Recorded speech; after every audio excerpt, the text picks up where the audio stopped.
que você fala com relação a rastreio de câncer de próstata? Olha, Thiago, de novo a gente entra naquela seara de coisas positivas e coisas negativas, em especial com PSA, né, com toque, etc. Minha recomendação, e acho que da maioria dos guidelines, sim, faça o rastreamento. Eu vou fazer em mim, e meu pai faz porque eu peço, embora santo de casa não faça milagre, Exato. mas...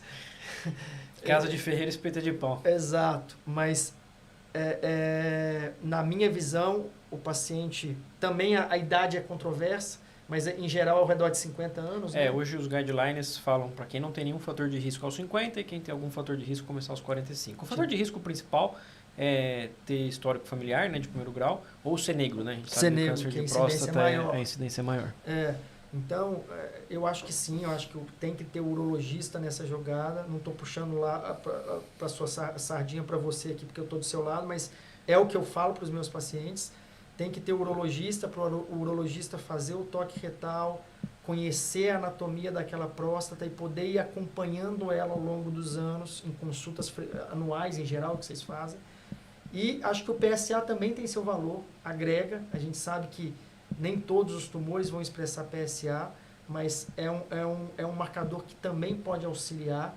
Eu acho que vale a pena o conjunto, exame clínico, toque retal, junto com o PSA, a partir de mais ou menos 50 anos, aí para quem não tem histórico pessoal. É o que eu estava falando, a grande dificuldade do câncer de próstata, né, principalmente nos trabalhos, o que se entra na discussão é falar que os trabalhos não mostraram um aumento de sobrevida quando se faz o rastreio do câncer de próstata. Mas o câncer de próstata é um câncer que demora para matar, diferente da maioria dos outros cânceres, né? Sim. Então hoje eu acho que com o advento da ressonância hoje em dia, a gente conseguiu melhorar muito o diagnóstico do câncer que a gente determina como clinicamente significante. Que é aquele câncer que tem a probabilidade de causar um problema no futuro. Tá? Então hoje o que a gente recomenda antigamente era ou toque retal ou PSA alterado, esse paciente ia direto para a biópsia. E muitas vezes a biópsia acaba sendo desnecessária, tem complicação, enfim, é um exame mais invasivo, né? Sem dúvida. Hoje a gente tem uma etapa no meio, que é a ressonância. E com o advento de você, de novo, melhorar o acesso à ressonância, de melhorar os protocolos de geração de imagem da ressonância, a gente consegue descartar, fazer menos biópsia nos pacientes. Então, o paciente às vezes tem um PSA alterado, ele está ali meio limítrofe, você vai, pede a ressonância e está tudo bem na ressonância. Então, esse paciente ele entra num protocolo de que a gente vai acompanhar mais perto, mas você não faz uma biópsia nele que seria desnecessário. Tá? E não dá para pensar, você pega um paciente que é um Gleason 7, um Gleason 8 e você faz um diagnóstico nesse cara e esse cara fica curado. Você dificilmente vai pensar que um Gleason 8, 9, você ia deixar passar e esse cara não ia ter problema no futuro desse câncer. Exato. Tá. É isso mesmo, eu concordo plenamente.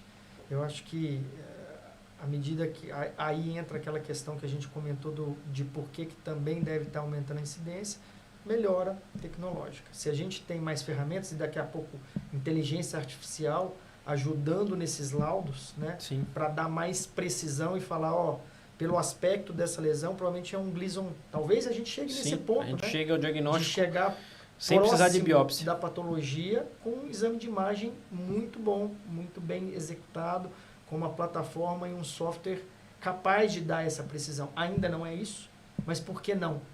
Né? Por que não pode vir a acontecer no futuro? Eu acredito que vá. Eu acredito que a gente vai chegar num momento em que os exames de imagem vão ter a profundidade de nos dar resultados muito próximos do que uma biópsia vai trazer. Sim. Né? Hoje, por exemplo, o tumor renal é um tumor que você não precisa de biópsia para você fazer o diagnóstico. Exato. Você tem uma massa renal numa tomografia, é indicativo de você tirar, porque 95% de chance de aquilo ser um câncer. Exato. Então, é isso. Eu acho que respondendo então de novo a sua pergunta, recomendo o rastreio, acho que em média 50 anos ou um pouco antes se tiver histórico familiar, e acho que a conjunção das duas coisas, PSA, toque retal e quando indicado, ressonância e biópsia. E quando que a gente faz quimioterapia para câncer de próstata? Olha, Thiago, Isso é outra coisa que tem evoluído muito, graças a Deus, bloqueadores hormonais mais eficazes em câncer de próstata, né? Antigamente, quando a gente ainda era estudante, em 2012, por aí, a gente tinha poucas opções e opções que a eficácia era bem bastante efeito limitada, colateral. né? Em termos de bloqueadores hormonais. Então, naquela época, quimioterapia era usada mais precocemente e provavelmente mais frequentemente do que hoje. Hoje, quimioterapia continua sendo um passo muito importante no tratamento do câncer de próstata. O paciente que abre o quadro metastático, ele ainda faz quimioterapia? Raramente. Porque antigamente era bastante frequente a gente usar. Né? Existem os critérios de risco clínico, número de metástases, valor do PSA, sintomas, se tem acometimento do esqueleto apendicular e também da região do esqueleto axial, que a gente leva em consideração para dizer se aquele paciente é um bom candidato ou não para quimio.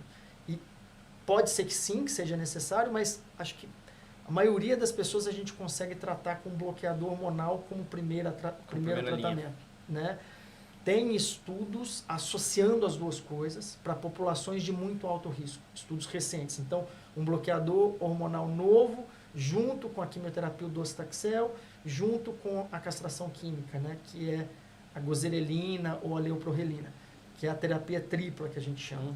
Mas é importante destacar, né? O foco geralmente é o diagnóstico precoce, onde a gente consegue fazer, oferecer possibilidades de cura acima de 90%. Né? Exato. Assim, o tratamento, aqui, quando a gente tem doença localizada, o urologista é o principal ente dessa cadeia de cuidados. Né? Quando tem a doença avançada, sou eu. Mas eu prefiro não ter pacientes avançados, eu prefiro que você resolva todos. Sim. Porque é isso que vai melhorar de verdade a vida da pessoa e fazer com que ela não padeça. Né, o pessoal tem muita preconceito com relação ao tratamento de próstata. Né? Você fala, o homem que operou a próstata, ele não tem mais função sexual, ele fica impotente. Obviamente existe o risco.